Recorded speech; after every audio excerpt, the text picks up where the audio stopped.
All right, now it's time to veneer the cabinet sides. But before we can start with that, we need to fill the screw holes where we screwed the cabinet together. And I'm going to use bondo, which is a material that's used for auto body repair. I like to use it for this type of hole patching because it dries so quickly, and it dries really hard and it doesn't shrink. If you use regular wood filler or something like that, it'll tend to shrink on you and you'll have to apply it more than once. So I'm going to mix this up. Basically we have the bondo material itself, and then there's a cream hardener, which is a catalyst that we're going to add to it. We'll mix it up with a knife and then we'll apply it. The one thing you want to be careful with is not getting too much of this on, because as I say, it dries very hard and you're going to have to sand all of it off. So you want to get on just enough material to get the job done. So let me go ahead and mix this up. I'm going to put this side down.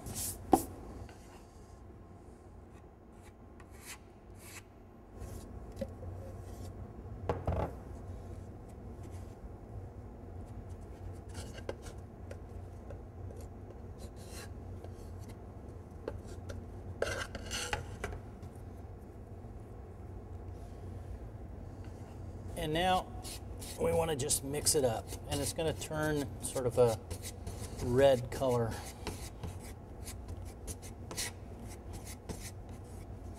I'm going to mix it really good so that you've got the cream hardener totally incorporated in the bondo.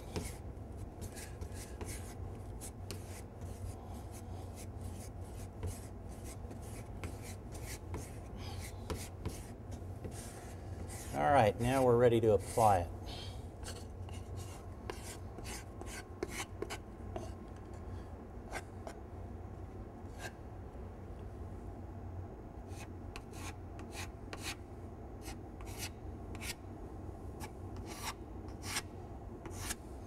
And if anything, you want to have it sticking up a little high in the actual screw hole, and we can just sort of sand that off. That one looks good. Come back over here, that looks good.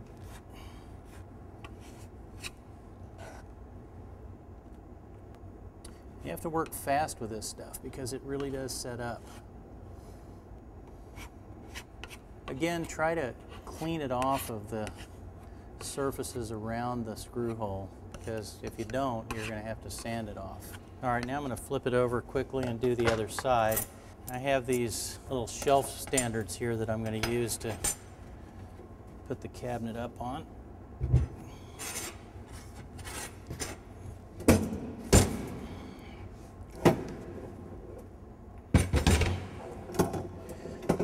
And we'll get the others done.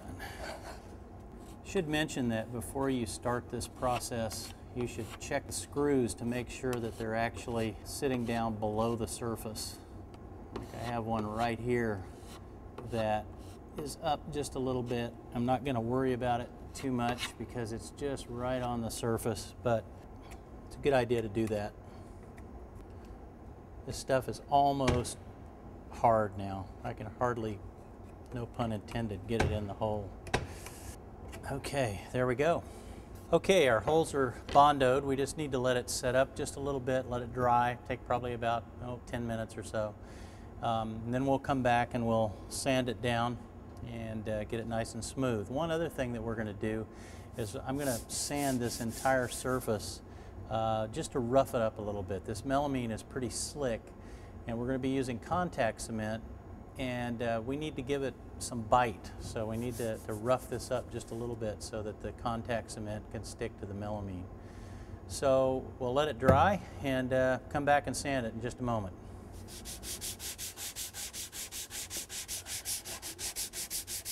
All right, I've given the bondo a bit of time to set up here, and I think we're ready to go. And I'm just going to take my knife and kind of scrape it off around the screw head.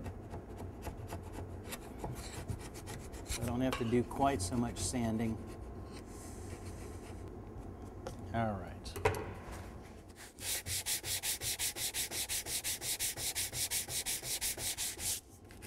And you know, the best way to tell whether it's nice and flush is just to feel it.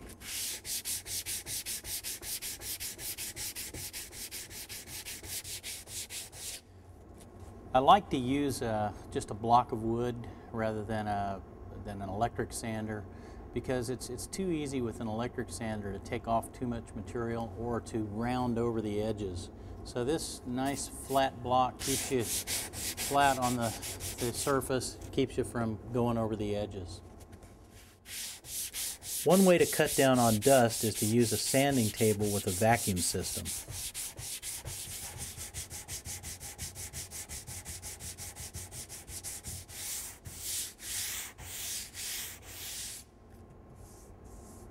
All right, that feels nice and flush.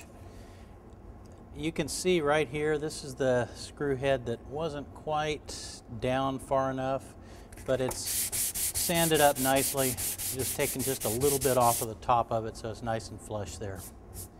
All right, let me do the other side now.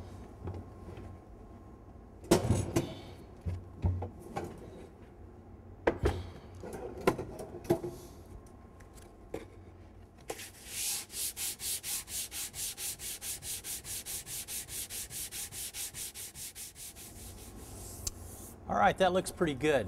I'm going to clean the surface off and get all of this dust off of here with some tack cloth now.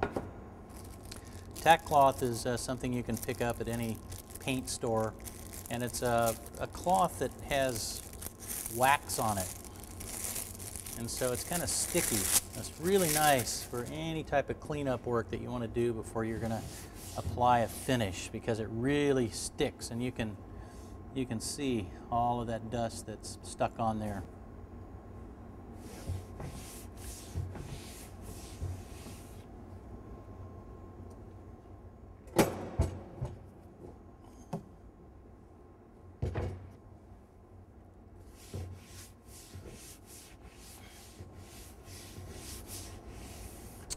All right, now that this surface is all prepared, we can cut our veneer and get some contact cement on here and apply it.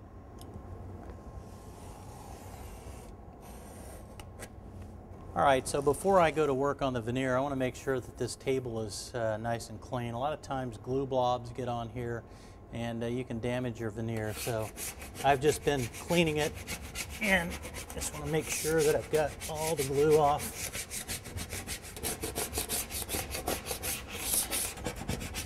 Now I'll just blow it off.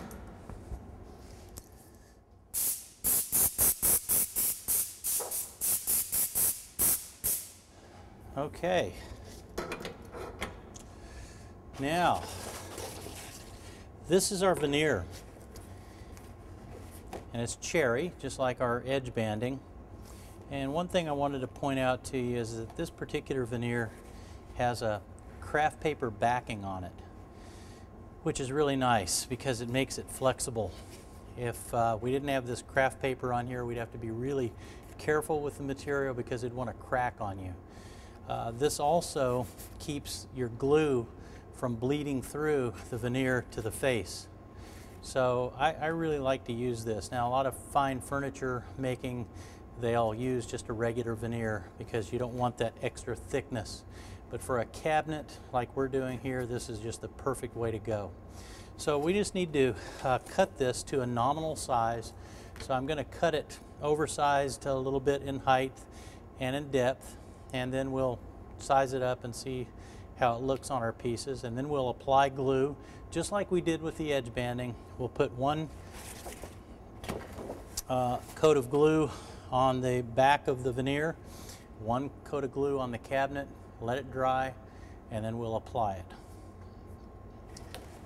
All right, I'm just going to place the veneer on here and just do a mark with a pencil. You don't have to be real accurate with this. You just want to give yourself a little bit of a lip here, just so that this is overhanging a little bit on the face and on the back. So I'm going to mark it right there, just like that. And then I'll come over here and make another mark right here. One thing I wanted to point out to you is that I noticed when I was looking at this veneer that it had gotten punctured right here. And so this is something you want to do, is really take a good look at your veneer before you get started and see if you have any blemishes in it. And so I was able to make the blemish go away on my drop-off piece. So this won't actually end up in the cabinet. But had I not noticed it and started working with it, it might have ended up on my cabinet. Now I'm just going to bring it over again. I don't need to flip it over because the cabinet's the same width on both sides, and I'll mark it over here. And boy, I tell you, I'm just going to miss that blemish. All right, so there's my marks, and now I'm going to cut it. Now, oh, one other thing I should mention is that it just, luckily, this piece just happened to be the right height, so I didn't have to. I'm not going to have to do any cutting on the height of the thing. So that was just a stroke of luck. But if you do, remember that when you cut with your knife going across the grain like this, you're going to have to be, you know, a little more careful. It's a little harder to cut across the grain than it is with the grain. All right, now it's time to cut our veneer, and I'm going to use this straight edge, which is a tool that floor layers use. They use it to cut vinyl and linoleum products. Cabinet makers also use it to cut things like veneer and plastic laminate, and it's a great tool for doing large-scale template layouts. I love this thing. This is I've had this for about 25 years now. So I'm going to use this. I'm also going to use just a regular utility knife with a nice sharp blade in it. And I've put a piece of melamine down on the table because you know, we don't like to cut into our tables. Now, as I place this on here, it's significant to note that I have placed the straight edge on top of the piece that I want to keep. Okay? That way, if I get distracted as I cut and go off, I'm not going to damage the piece that I'm trying to actually cut. If I place the straight edge over on the left side and cut here, if I get distracted, I'm going to cut into my good piece. Now, of course, in this case, we don't have a whole lot of room to make mistakes here because we have that blemish over there. But just a good habit to get into. Just always place the straight edge on top of the piece that you want to keep. So I'm going to line it up with my marks. One thing that's so nice about this particular straight edge is that it's really heavy, and it lays down on the surface, and it's also a very tough product, and you can't really cut into it like an aluminum straight edge. All right, I'm going to go ahead and cut this.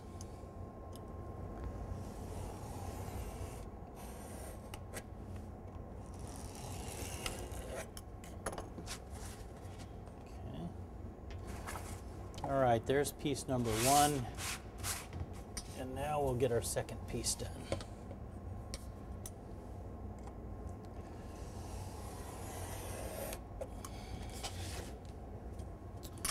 All right, now we're ready to glue the veneer up on the cabinet.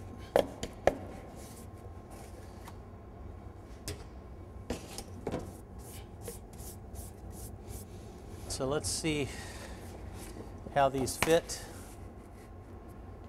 That looks great. I'll just check the other one. Nice little overhang on all four sides.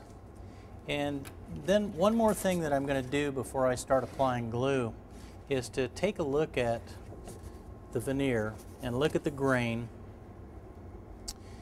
Notice that the cathedrals are going up on this piece, and they're doing the same on the other one. And my personal preference is to have the cathedrals going up. I like them going up on the cabinet. So I'm going to, just to make sure that I do it correctly, I'm going to put an up arrow on the cabinet just to remind me of which side is the top. Put another one over here. And then I'm also going to mark the veneer. There's the cathedral going up. I'll put an arrow on the back side, and then I'll do the same thing on this piece. Okay, I am ready to glue it up now. We're going to use the same adhesive that we used for our edge banding. It's this Fast Bond 30 contact cement. It's a water-based contact cement. And again, we're going to apply it on both surfaces. We'll apply it on the cabinet. We'll apply it onto the back of the veneer. We'll let it dry, and then we're going to place it on. Now, with these tight margins, you could very easily set this down and have the glue touch, and then you're stuck with it. So, to avoid having this sag and touch, what I'm going to do is use these shelf standards that I've cut up into smaller pieces, and I'll place them on the cabinet. That way I can lay the veneer on here, get it positioned exactly the way I want it, and then I can start removing these. Flatten it out, remove it, flatten, and so on and so forth. So that's what you'll see me do here in just a moment. But first we need to get our glue applied.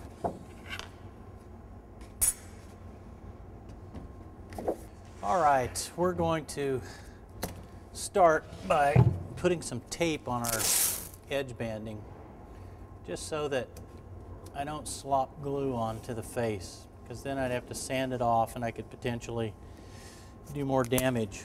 So that's just a little safety precaution.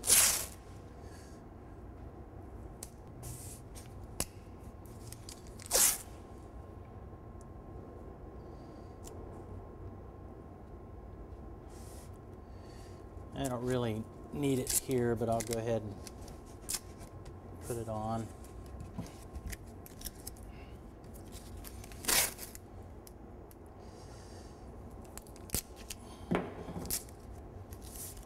All right. Now I'm going to take the tack cloth again, and I'm going to clean off this piece of melamine just to make sure that there's no dust, because dust is really your biggest enemy here. Any little clump of dust that lands on the veneer or on the cabinet part will end up showing a little bubble on the face of your finished work, and it's just really hard. In fact, it's impossible to get out. So I'm going to go ahead and start gluing this. I've put some of the contact cement in this little bucket here, and just like we did with the edge banding, we want to apply this in one direction. You don't want to go back and forth. And what that does is it puts it on very evenly. If you go back and forth, you'll get little raised areas. Probably a more efficient way to put this on would be with a roller, and they make special rollers for laminate. But this is such a small job that I'm just going to go ahead and use a brush. Again, as I said before when we did the edge banding, the biggest mistake I see made here is putting too much material on, too much of this glue on, and not giving it sufficient time to dry. Another common problem in the shop is with 20 to 30 people working in the shop. You've got sanding going on, you've got all kinds of different operations going on that create sawdust. You really want to try to get in an area where no one is sanding, no one's using any equipment, because all of that dust is going to land right on your project. So it's really important to keep this nice and clean. All right, so there we have a good coating on. Notice that my brush has only gone in one direction. And we'll just set this aside.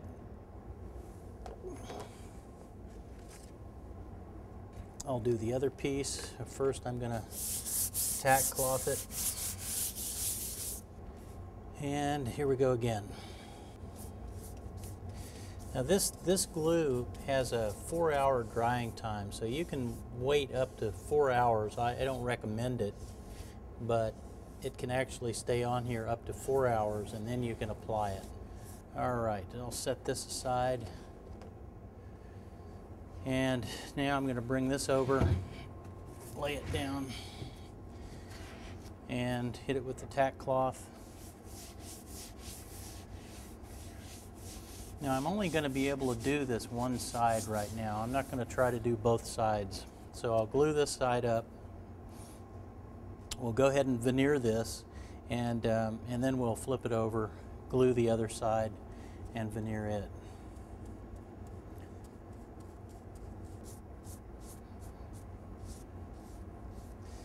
And if you just look at this in the light, so you get kind of a reflection on it, you can very easily see the areas that you've missed.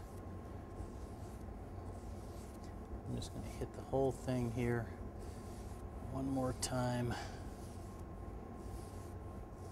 A little spot I missed right there. It's really important to get it on the edges, because that's where it's going to want to peel up first. Okay, all right, that is ready to go. So we will let this dry. It's probably going to take about 30 minutes, and we'll come back and apply the veneer.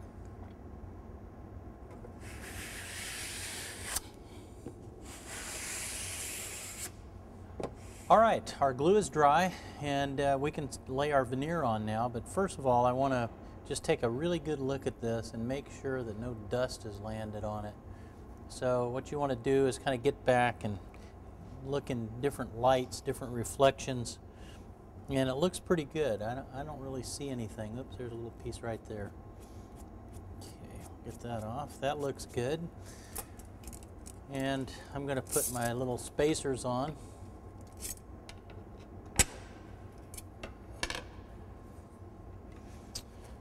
Now I'm also going to look at the veneer to make sure that it looks nice and clean, and it does. So I've got my arrow here, I'll lay the veneer on, and I'm just going to check the edges, make sure that I've got overhang everywhere.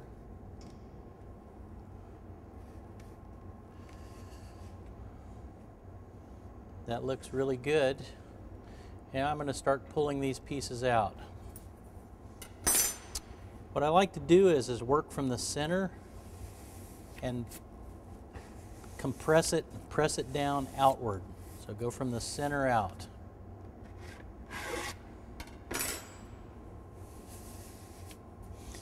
The worst thing that can happen is if you press it from the outside in, you may end up with a bubble in the middle. And it's virtually impossible to get out.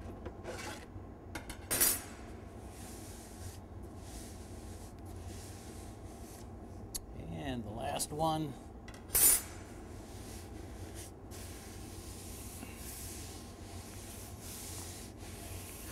Now, unlike our edge banding, which we used a roller on, what I like to do on veneer is to just take something like a square, a nice flat surface, and just run it along, and that'll make a really good contact on your glue.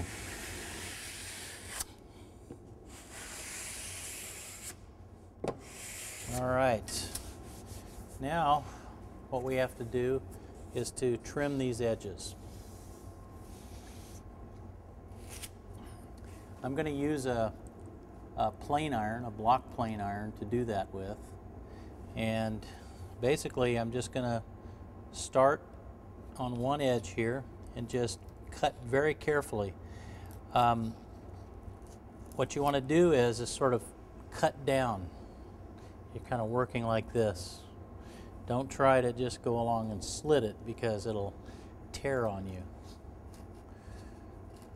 And of course, you know, the main thing is you want to have a plane iron that's really nice and sharp.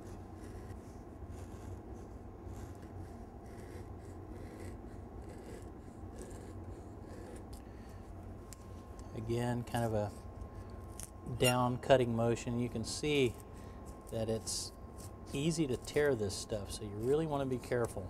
Just take your time. Okay, there we go. Now I'm going to turn it a little bit here and start cutting across the grain. And you really want to be careful here. And what I'm doing is I'm just sort of laying it flat against the surface here and then just sort of rolling my knife down.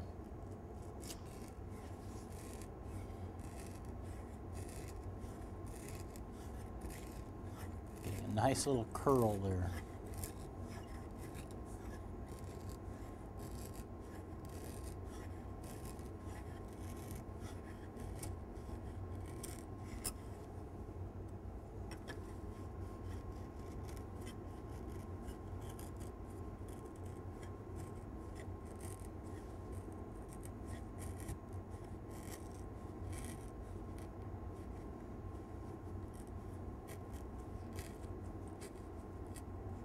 Be real careful at the end of your cut because you can easily kind of break it off there. There we go. All right, and I'm still not perfectly flush there, so I'm gonna have to come back and trim this some more, and I'm probably just gonna do it with a file. Get a little bit of it here.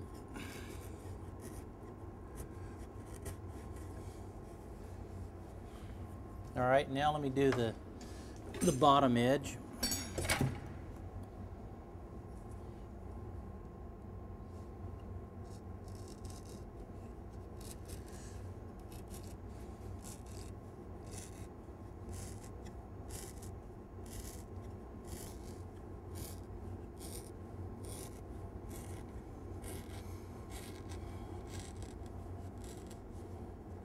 Okay, now I'm going to take a file and just clean these edges up a little bit and feel it.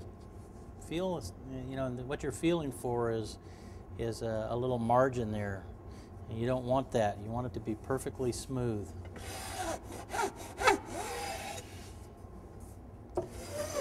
Another thing I'm going to do is I'm going to take this hammer handle and just sort of roll along this edge, which will just kind of take the wood fibers in this veneer and sort of crush them together with the other one so you don't see the joint and you don't have a real sharp edge on your joint.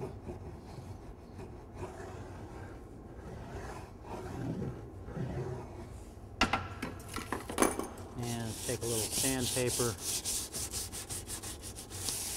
clean that up a little bit.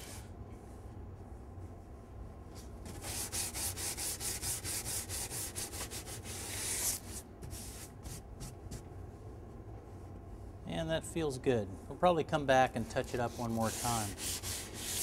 So now I'm going to glue up the other side.